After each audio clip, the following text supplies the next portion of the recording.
মেলায় গিয়ে নাগরদোলনা চড়তে গিয়ে নাগরদোলনা থেকে যে আমাদের সরাসরি নেমে যেতে হবে এটা আমরা কোনোদিনও ভাবতে পারিনি। নমস্কার বন্ধুরা, আমি তোমাদের মধ্যম গ্রামের সূর্য এবং আজকে আমি সন্ধ্যেবেলা রেডি হয়ে বেরিয়ে পড়েছিলাম রথযাত্রা দেখবো বলে।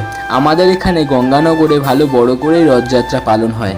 জানো তো বন্ধুরা, আমাদের এখানে প্রচুর দূর দূরান্ত থেকে ভক্তবৃন্দরা আসে আমাদের এই রথযাত্রা একবার সামনে দিয়ে দেখার জন্য। আর এই রথটি যেটি দেখছো সেটি তৈরি হতে প্রায় 1 মাস সময় লাগে। আমাদের এখানে 1 মাস আগের থেকে রথটাকে সাজানো হয় এবং রথটাকে বের করে সুন্দর করে পরিষ্কার পরিচ্ছন্ন করা হয়। তারপরে সাজানোর পরে আমরা দেখতে পারি এত সুন্দর রথটিকে।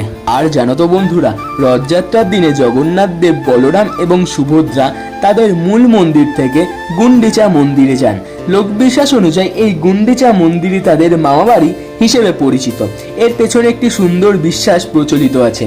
প্রতি বছর ভক্তদের স্নেহ ও ভালোবাসা গ্রহণ করতে এবং আত্মীয়দের সঙ্গে মিলিত হওয়ার প্রতীক হিসেবে জগন্নাথ দেব, বলরাম এবং সুভদ্রা রথে চড়ে মামাবাড়িতে যান এবং সেখানে তারা প্রায় 7 দিন অবস্থান করেন। এই সময় ভক্তরা খুব কাছ থেকে তাদের দর্শন করার সুযোগ পান।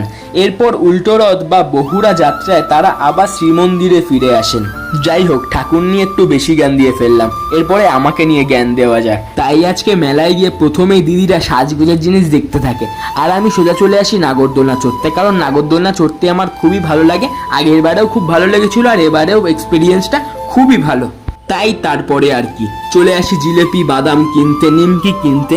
এগুলো কেনার পরে সোজাসুজি বাইরে বেরিয়ে গেছিলাম। বাইরে বেরিয়ে দেখলাম যে রথটা এতক্ষণ ধরে যেটা টেনে টেনে আনছিলাম ওটা বাইরে দাঁড়িয়ে আছে, সবাই প্রসাদ গ্রহণ করছে আস্তে আস্তে। সেটাই দেখলাম, দেখে দিদি কিছু বাজার করছিল। বাজার করার পরে চলে আসি সোজাসুজি বাড়িতে। আর কিছুই ভালো লাগেনি, ভাগনা একটা জিনিস কিনে দিয়েছে ভাগনাকে দিদিরা।